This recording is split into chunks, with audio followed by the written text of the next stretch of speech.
starting. It says it's live on now. air. It says we're live. So is that actually recording then? Yeah, that means it's recording. Okay. So lame. I'm so sorry. Okay, it's okay. Let me get my little window back open for my document here. There it is. Okay.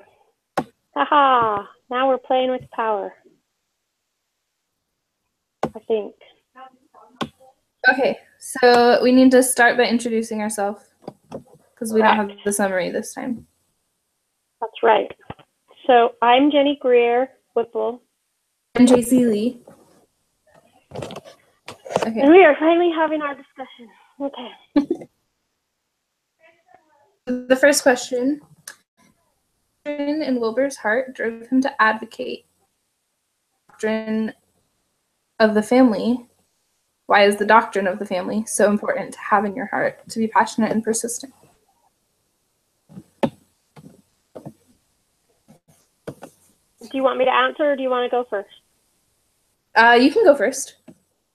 Okay, well, I went kind of through the movie and made several bullet points about what particular doctrines, I mean, obviously the doctrine of the family is the answer, but some specific things that he talked about. So that it's a sad fate for a man to die well known to everybody else and still unknown to himself. I loved that quote that the servant guy, butler guy said to him. And he knew that he had to figure out what his beliefs were for himself and then be true to them regardless of what everybody else thought. So he believed that God made men equal and that all people should be, slavery should be abolished. And then there was another great quote where he said, the principles of Christianity lead to action as well as meditation. So he knew he had to act in order to make a difference. And he believed that all men were men of humanity and would desire to act as such if they understood what slavery was. And that truth should be shared so that it can be understood and accepted. And he knew that the fight would be long, but was worthwhile. And of course, the doctrine of the family is the whole purpose for the earth. And if we don't defend the family the way Heavenly Father instituted it, then we're not defending the gospel of Jesus Christ. It's the only way to find happiness in this life and joy in the life to come. Okay. So I didn't feel like the focus of the movie was on the family. No. At all. So I was kind of unsure how to answer that question, but I did focus on more of the doctrine that all human beings are children of God and they all have natural rights and freedoms that God meant for everybody to have, not just white people or whatever. So he was just fighting to make freedom for everybody, not just the ones that already had it. And then in the beginning, he was fighting the desire to be a preacher and be an advocate. And so I think what you said, what kind of finally made that decision for him, learning about himself and really understanding who he was. Yeah. And then for talking about the doctrine of the family and why that is important to have in my heart, I said, I kind of just thought about the proclamation to the family. And just the things that God has said about how important the family is to the world. So I just wrote a quote. And it's, the family is ordained of God.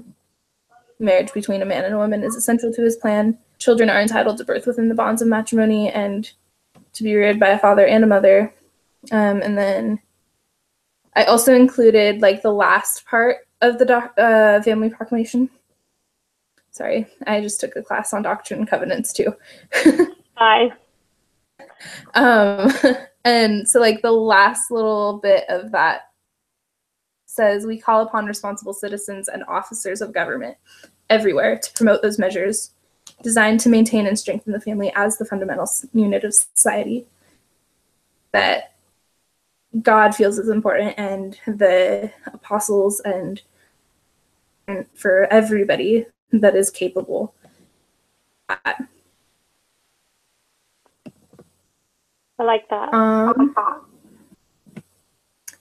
And then I just also thought about how Brenner, I think that's how it's said. Bronfenbrenner, whatever. Yeah. So he had a quote in one of the lessons that said the family is the most powerful. Second, you can keep it or you can let them get rid of it, either way. Okay, sorry, go ahead. He just lessons that said the family is the most powerful, the most humane, and by far the most economical system known for building competence and character. Love that. So yeah, it is something that is important in society, and a lot of people don't understand that, and so I am passionate and persistent. So Bronfenbrenner, oh, that was back on the last one. So now we're going to Bronfenbrenner, right? Yes. Sorry. Okay, so how did Wilber employ a theoretical approach to becoming a more effective advocate? Identify at least one thing in each system and be specific. So let's start with the microsystem. Great. I thought it was great that he was just always sharing his beliefs with his friends and family. And then he was also involved in government and community affairs with that. Something that I thought was really cool was that he became an advocate because one of his friends pushed him into it. Yeah, that was cool. That he was wanting to do it, but he didn't have all the information necessarily, and that his friend. Oh shoot, my headphones are dying. Mallory, will you bring me my headphones from Grandma? My mom borrowed my plug-in ones, and so just a second, I'll turn these off and plug in my other ones. I also thought it was really cool that, like, we didn't really see his family, but his minister that was his friend, or his pastor, or whoever, monk, whatever, that was his friend, he went to him, John Newton, to get help in order to focus his goals and find his purpose. Okay, just a sec. Switch. Okay, can you hear me? Yeah.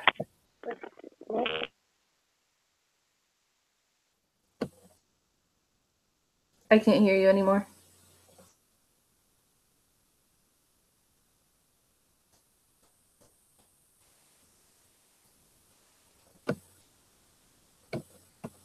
Mm-mm.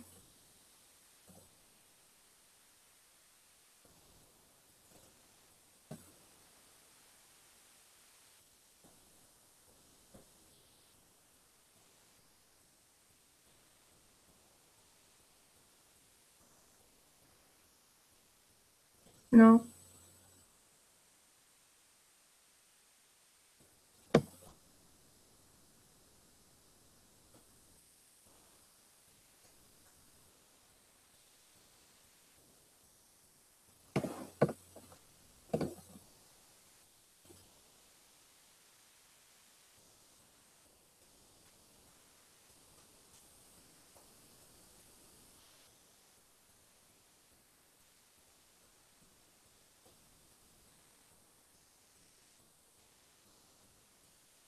I can't hear you.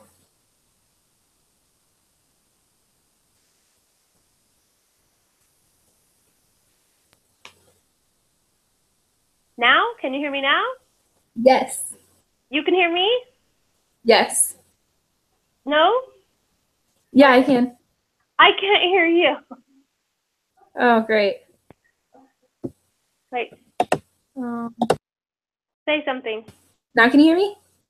Oh, you're still oh, for heaven's sake.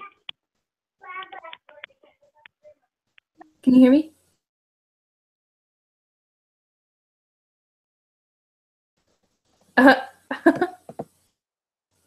I lost you again.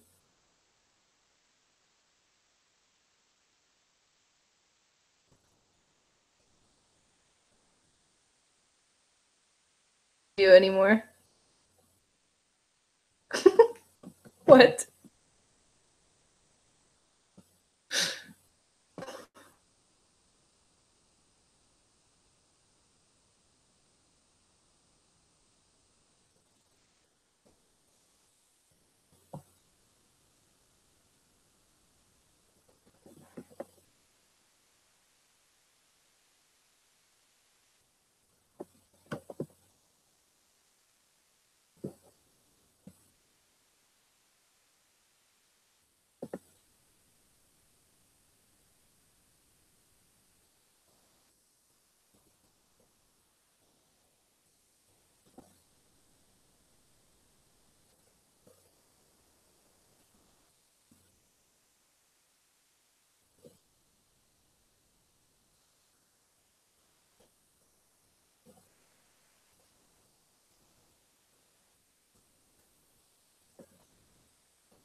I can't hear you still.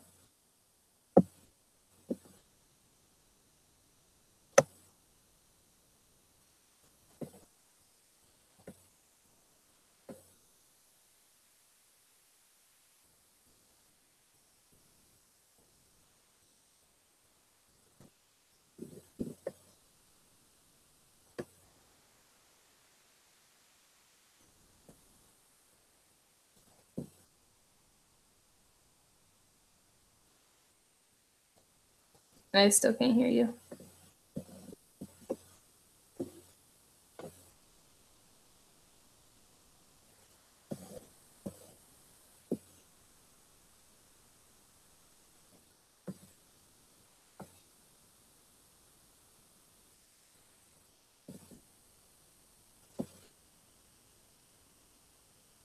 Okay.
By any miracle, can you hear me now?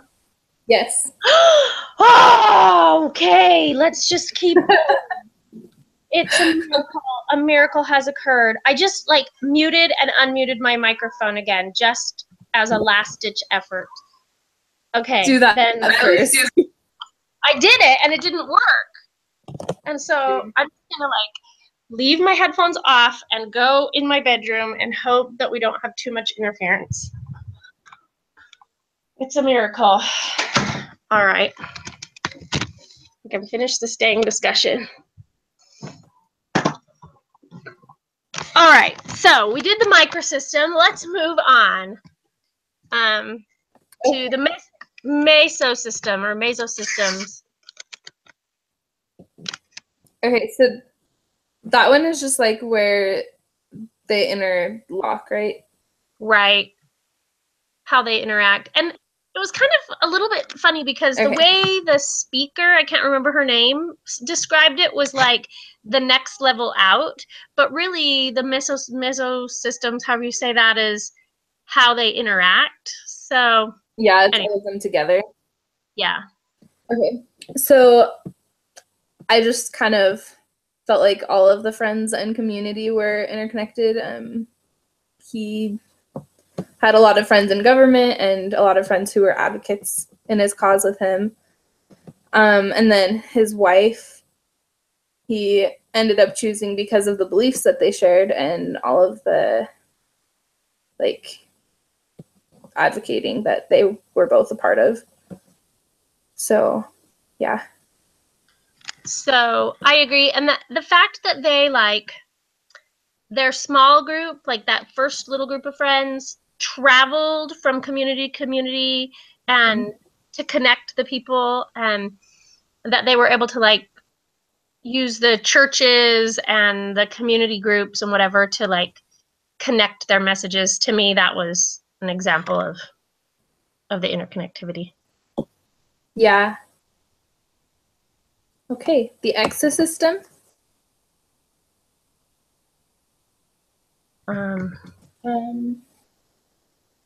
Go ahead. I'll let you go first this time. Okay. The exosystem. Oh, I totally skipped that. I went straight to macrosystem. Oh, then I'll go. Yeah. Okay, so I just thought about how Wilbur was never really a part of the slave trading himself, but a lot of the people around him were affected by it, and so like it was a big thing that affected how he viewed society and like the things that he did for his whole life. Also, like the economic system of their country was totally dependent. Yeah.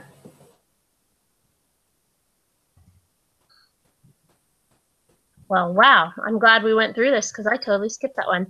And then I went to the macro system. The governments was the example that I thought of, and that Wilbur used the his position in government to introduce the bill in the House of Commons and over and over and over again. So that was a specific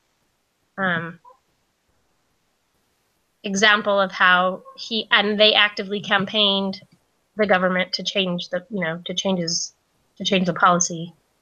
Yeah.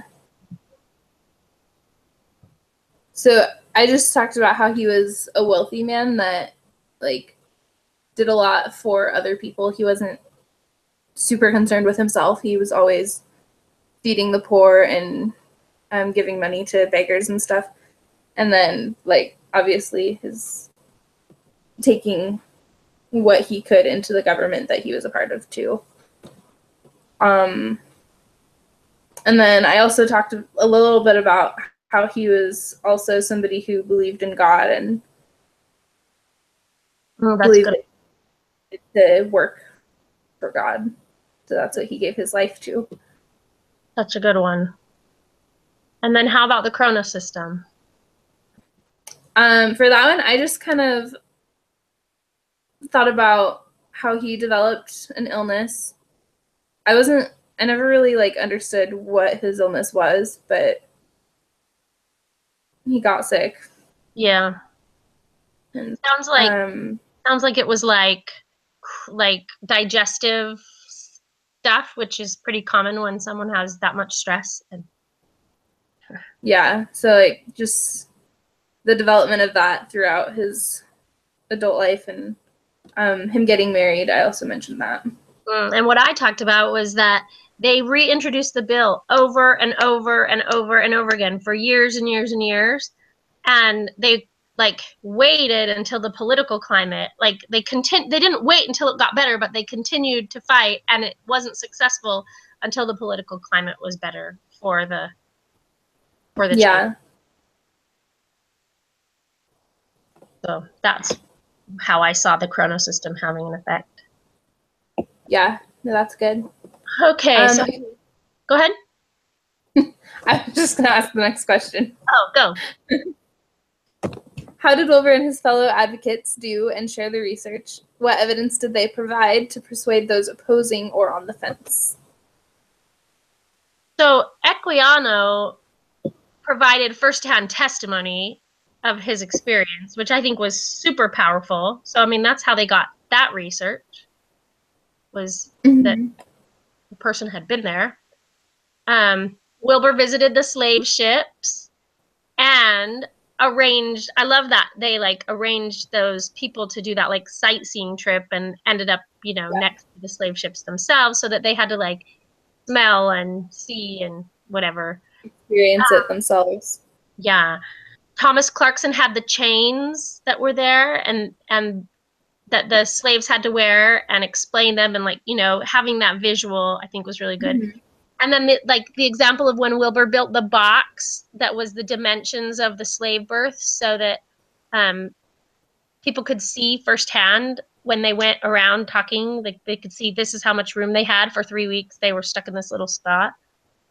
Yeah. Also, they collected the names on the petition, which to me was evidence that they used to try to get the government to listen, and that they didn't let the war stop them from working on their cause. They kept finding different ways to still address the issue, even though politically it wasn't something safe for them, or, easier for them. So those were the things. I think that we kind of touched on all of the same things. But I just wanted to add that, like, for the petition, I think it's amazing that that small group of people got 390,000 signatures. Yeah. Well, I think, like, how does that happen? If we think about it, though, they like traveled all over the world. I mean, all over their country, from place to place to place. And like, if we represent a pretty small group, right? But if we decided that we wanted to get signatures to support a cause, as long as it was a cause that was supported by our beliefs, and we went from ward to ward to ward and got everybody to sign it, which is what they did. They went from church to church to church. We could get a lot of signatures if we had enough time, Yeah. So it was pretty amazing, though. You're right. What they did. Then go ahead. No, you're good. Just the fact that they took the time to go from place to place to place, so that all the small groups were supporting them, so that as a collective, it was like this massive number. Pretty amazing. And then I was just gonna add that, like, a lot of the research that they did do was based on experiencing it themselves, like visiting the ship, and the one man that wrote the book, and right, I can never remember his name. And then like they had like people in the other countries, people in Africa, and people in other countries, so that they were like aware of what was going on in the anti-slave movement in other countries. Yeah, the fact that they all knew who Wilbur was without actually knowing him. Yeah. Okay. How does the film portray the importance of working together as a group, and what his family What has family advocacy group work taught you? Go ahead. Just the men like could not have made a huge difference without working together. They needed everybody's ideas and their different strengths and weaknesses to collectively be strong. I totally agree. Like the fact that that group of people came and talked to him in the beginning, it took that whole group of them just to convince him that he could do God's work by working to abolish slavery. Like that, it took a whole group of them from the beginning, and then they each had different experiences and different resources and different friends that they could call on. Having those different perspectives kind of let them chip away a little at a time, with one brick at a time from the wall, Yeah. I thought that was very cool. And I think that's kind of what I learned this semester in our class too, that we each have different perspectives. I remember when we were talking about like what level would you want to advocate on, and you were like, no way, I would want to advocate with my friends. And Sylvia and I were like, no, I'd rather advocate with and we were like, oh wow, look at that, like we all actually have really different perspectives or different strengths, that places where we would feel more comfortable, and that allows us all to have like a more broad influence. So I thought that was really cool, so that we can work together and make a bigger difference. That somebody has personal experiences in one area and somebody has personal experiences in another area, and so we can like strengthen that. Consensus was more than the sum of its parts.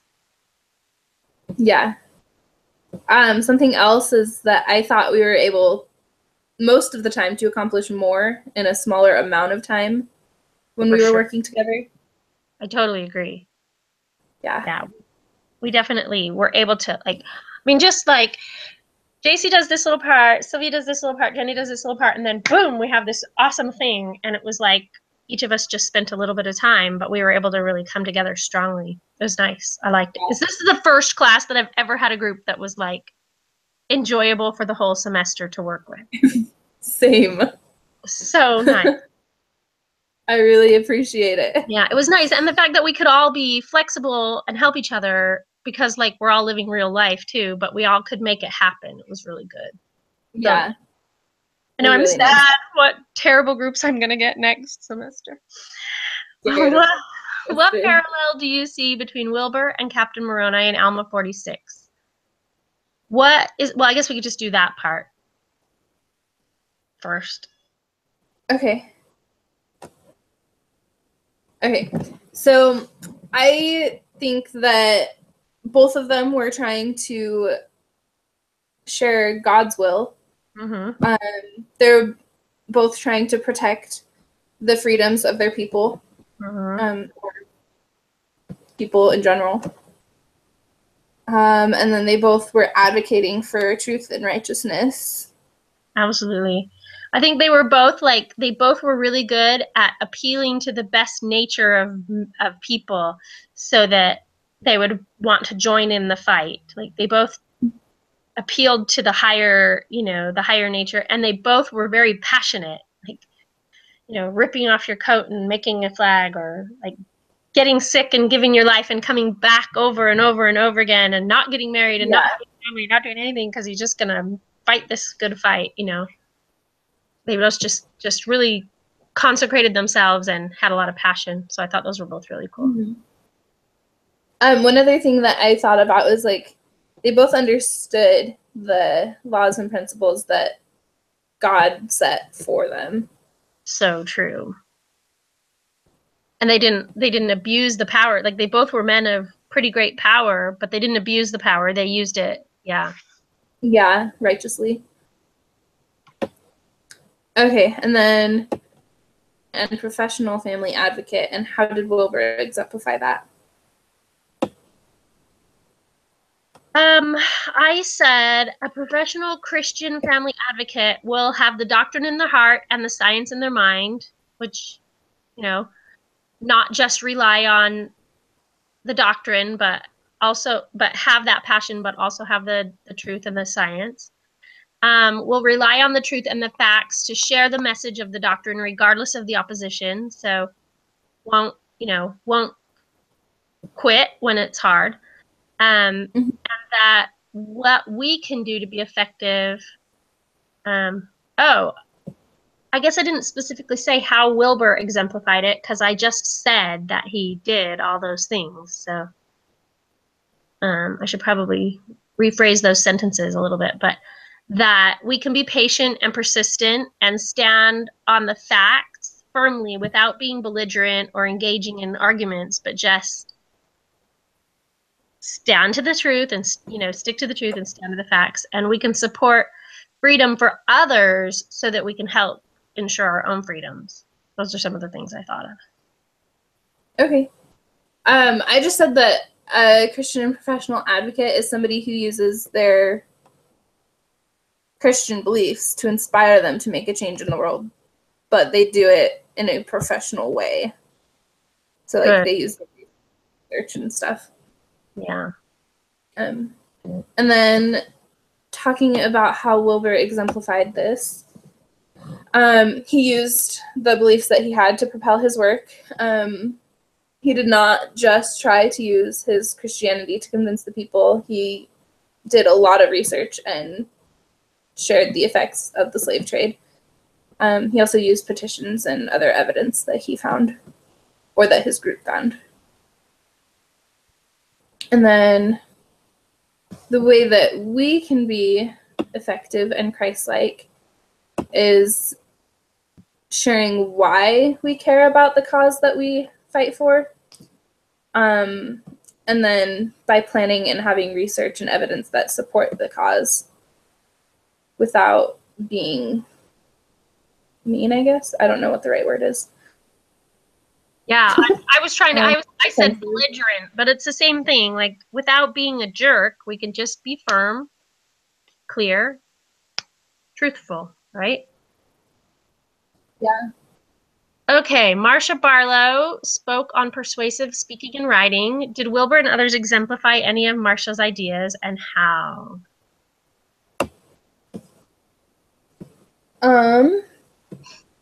Well, she focused on like caring, compassion, fairness, and equality, liberty, loyalty, sanctity, and authority. Said that caring, compassion, and then fairness and equality were like the two most effective ways of trying to persuade people. And that liberty was not really effective. And then the ones under that were even less effective. Mm-hmm. But those are like the top 6.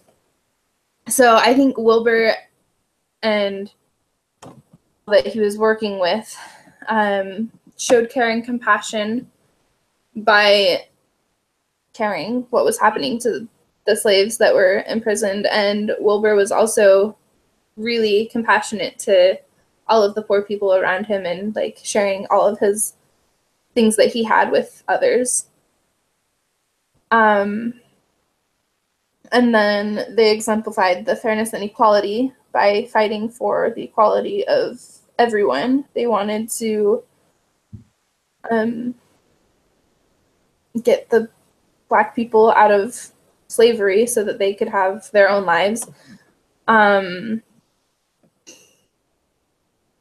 They also showed like that group of people that were on the boat what the slaves had gone through just to even get across the ocean, and how many people didn't make it. Mm-hmm. And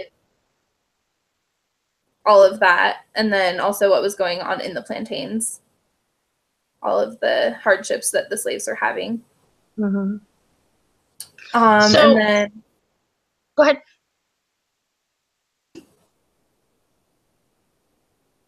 What do you want to say?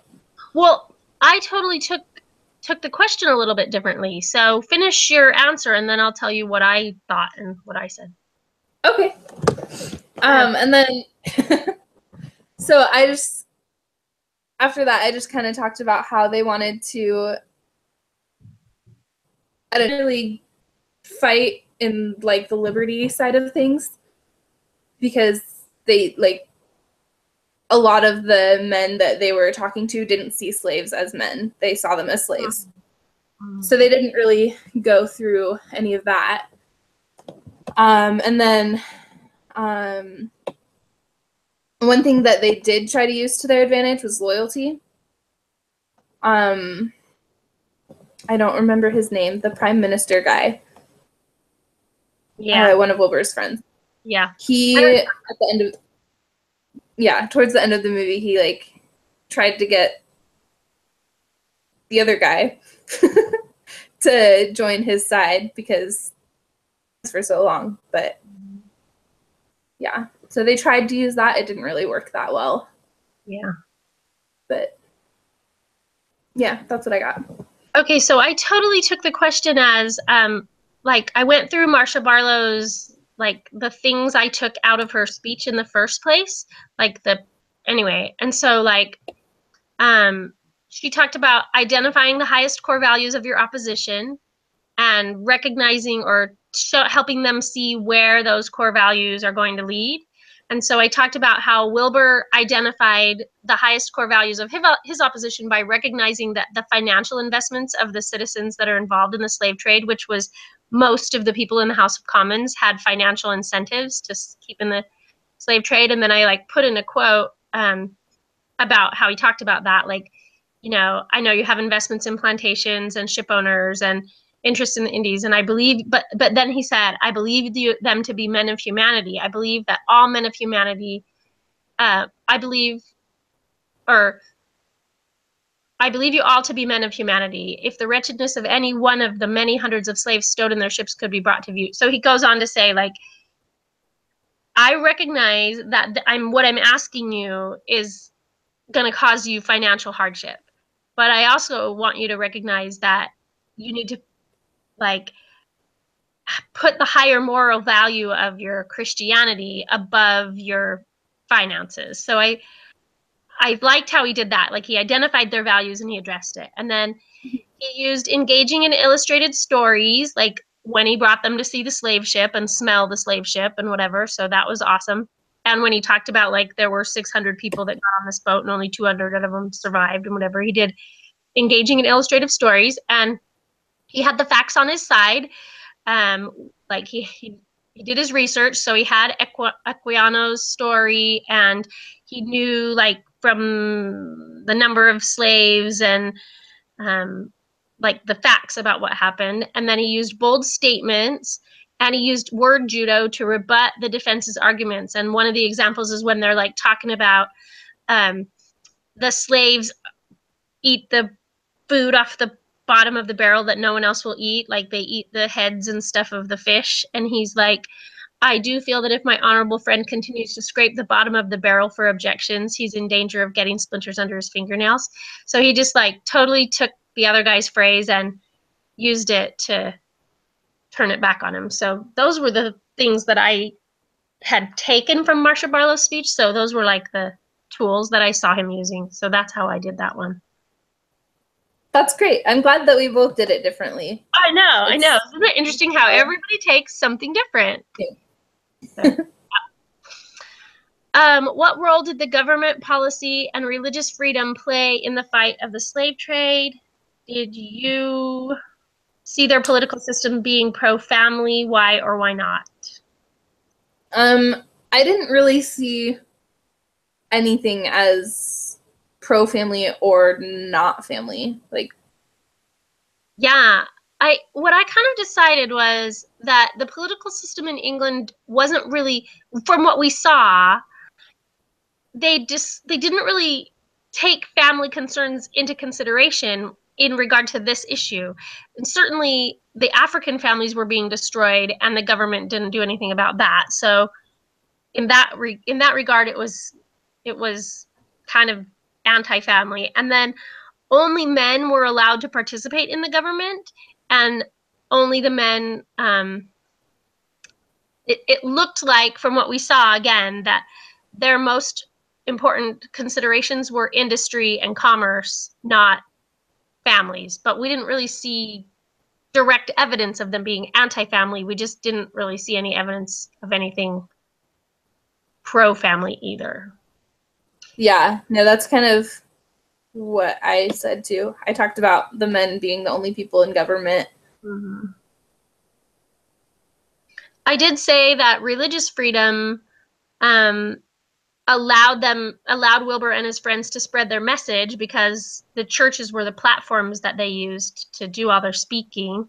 And so the fact that people were allowed to worship gave them that opportunity, and also that the way government works was a hindrance to abolishing slavery because they had, their inner circles and their friends and their parties, and they didn't vote their conscience even though they believed that it wasn't right because they couldn't go against their friends or their groups. So I think it definitely lasted a lot longer because they didn't want to get themselves not elected or whatever. Mm-hmm. No, I totally agree.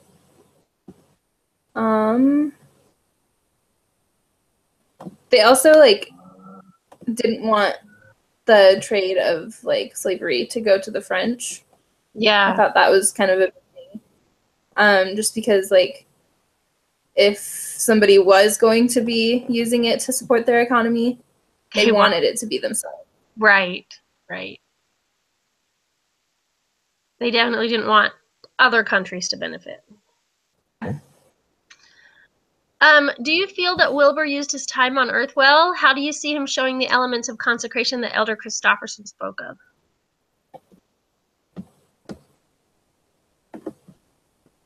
He was a very giving person, which we've already touched on. Right. I think enough. But I think he spent his time on Earth as well as he could have. I agree. He fought for his beliefs and for the freedoms of others. He gave his whole life to the cause that he was fighting for. Yep. Because that's what he found God wanted him to do. At one point, I just thought that it was really cool that he had 25 people in his dining room for lunch, and he was like, "We're gonna have a lot of people for dinner." And he's like, "No, you're not." No, you forgot that you already had a lot of people for lunch. Your poor cook. That was. I said that he consecrated his life, and I went through Elder Christofferson's talk, and he consecrated his time, obviously, by spending years and years, and he consecrated his health, or his body by prioritizing his fight over his physical well-being, which probably was over the line a little bit, but he consecrated his labor by the career that he chose. He did it so that he could fight for that cause. He consecrated service, even because fighting for that cause had no direct benefit to him, and he lived with integrity because he knew that he couldn't compromise what he knew was right. So those are some of the things I said. Okay. Any other profound thoughts or personal insights from the movie that are related to child and family advocacy? I have a few. Awesome. Let's hear them. Okay, so I thought it was amazing that he spent his whole life fighting for this cause, as I have mentioned probably several times before. But it wasn't just him. There was so many people that were spending their lives fighting for this one cause. And it took them almost their entire lives just to make the change that they were trying to make. And at one point, they all just wanted to give up. And then he met his wife, and she pushed him back into it. Mm-hmm. So I just thought it was amazing that everybody wants to make changes. There's always going to be some change for the moral good that you want to make. But they're going to take a lot longer than you intend them to. So just change takes a lot of time. And then there's also going to be times when we don't feel like doing it anymore. We just want to quit. But if we did quit, then the changes would never happen. Because if we're not doing it, who is?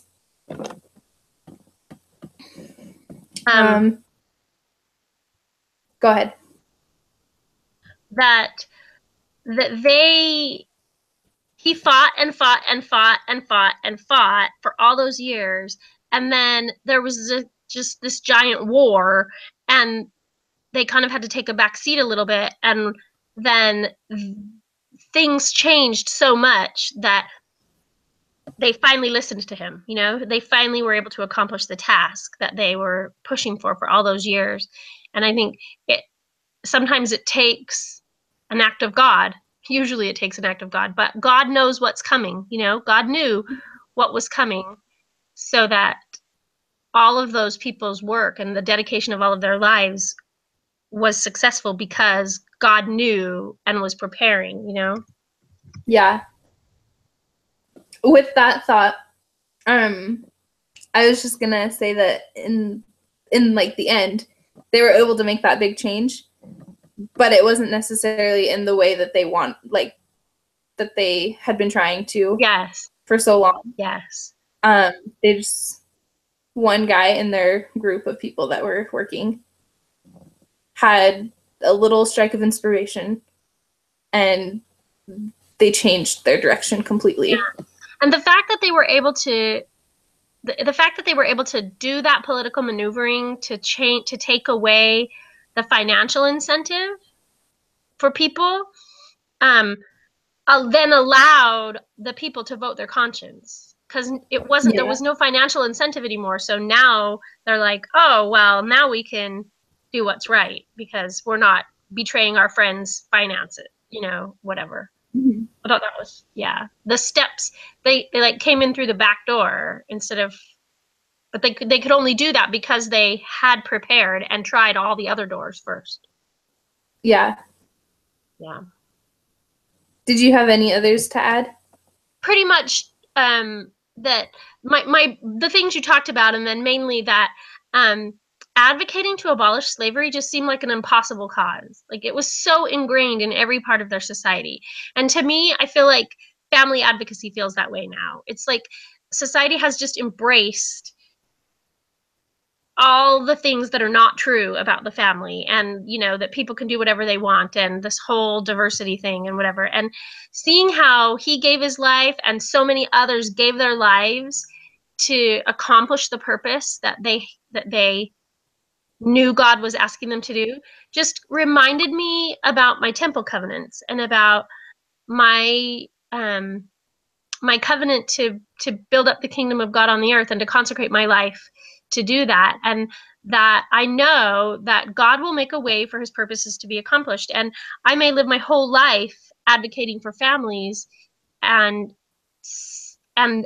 it will be worthwhile. And it may not be, I may be I'm not, but I may be the slave who tells their story and dies, and someone else may be the person who actually sees the change come about. But if we all give, if we've consecrated, you know, then we're keeping our covenants, then our efforts are worthwhile, whatever our role is. And I just felt like that was really valuable to me. Yeah. What has your understanding of the doctrine, or what was your understanding of the doctrine of the family at the beginning of the semester, and how has that changed? I feel like mine hasn't really changed a ton, just because I've taken so many family classes already. Right. So something I did say was that, like, before the semester started, my understanding of the family was that families come in all shapes and sizes, but that's not always by choice. And that they should be headed by a mother and a father who are married and love each other, but circumstances don't always permit that. And that the family proclamation is truth given to us by God through his prophet. I still very much believe all of that. But I also understand the proclamation a little better through taking this course. Mhm. And I also believe that I care so much about the doctrine of the family that after taking all of these classes and stuff, it is my responsibility to advocate for it and speak up for my beliefs and protect it. Those are powerful things.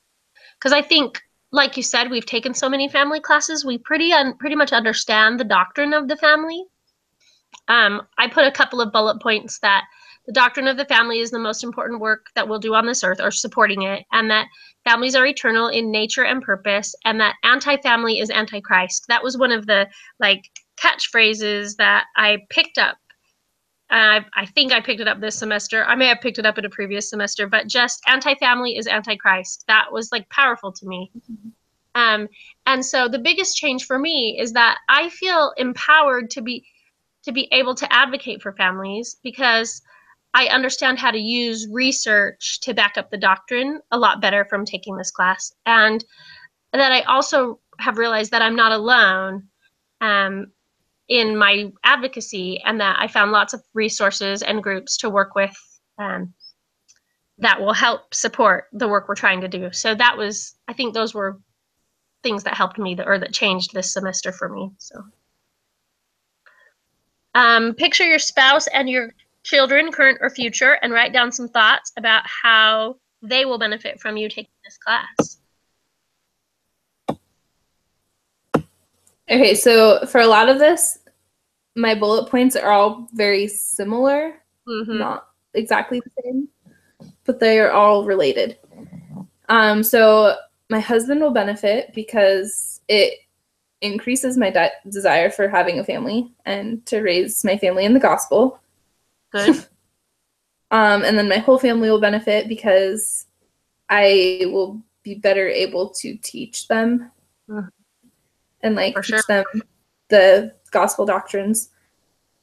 And then just, this may or may not have to do with the class, but I've gotten a better understanding of it because of the class. Just like having the blessings of exaltation within our family because we understand the doctrine of the family better. Sure. I think that benefits your family for sure. Yeah, a little bit. I'm not totally sure that that's from this class or if it's just from my major in general. All of them. Yeah. And then also I said that because of this class, I'm more likely to advocate for the family because I understand how to do it better. And because of that, my children and my husband will be more involved in that as well because I'm not going to do it by myself. Right. So they'll in their lives too. And I also think that it'll help us be more service oriented and charitable because we know how to do everything now. Well, not everything, but a lot of things. So yeah, that's okay. So my list is that I've focused, or because of taking this class, I'm more dedicated to making my family a priority. I was in some areas I was getting lost in focusing on my education or focusing on, whatever, all the other things in my life. And so I'm doing a better job of setting some of that aside and focusing more on my family, because of my better understanding. And then also my husband has benefited and continues to benefit because he's the bishop and he has like all these challenges all the time. And as we've gone through this class and learned things, I've like shared them with him, and he's like, oh, send me that quote about, or send me that talk about blank because I'm helping a family deal with that or whatever. So he's able to support and strengthen families more in his calling because I have been sharing what I've been learning with him. So that's good. And my children and family know that I will fight for them, and I'm better able to do that now because of this class. And this class helped me clarify my focus on what to do with my career, which has changed the focus of my education and my job search. And that will help my family because I'll earn more money, and I'll also do it in something that I care about, which makes me, a much nicer person to deal with because I'm not doing a job I hate. So that's good. And my adult children will understand the doctrine of the family better because I understand it better. And our family has tools to better support and strengthen families in our community. And our blog that we've been working on building now has a better focus and a lot more resources to support it because we've learned better how to do what we want to do. So yay for us. I like that you mentioned that it has guided you to a job that will make more money. Well, it has done the opposite for me. Has it?